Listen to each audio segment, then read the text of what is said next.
ভারী চমৎকার ছেলে কিন্তু আপনার। এত বড় কবি, কিন্তু মনে কোনো অহংকার নেই। সারাদিন দৌলতকে বাচ্চাদের সাথে মাঠে ঘাটে হই হই করে বেড়াচ্ছে। কখনো আম গাছে উঠে আম পাড়ছে, আবার কখনো ওই আম বাগানে বসে এক মনে লিখে যাচ্ছে। পাগল ছেলে আমার আলাপুরি, আমার ছেলে বীরেন্দ্র, যুগের অভিন্ন হৃদয় বন্ধু, দুটোকে রানাদা বলি ডাকে। আরো আশালতা আমার ননদী।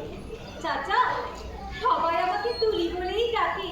তুলি, বাহ, ভারী চমৎকার নাম কিন্তু।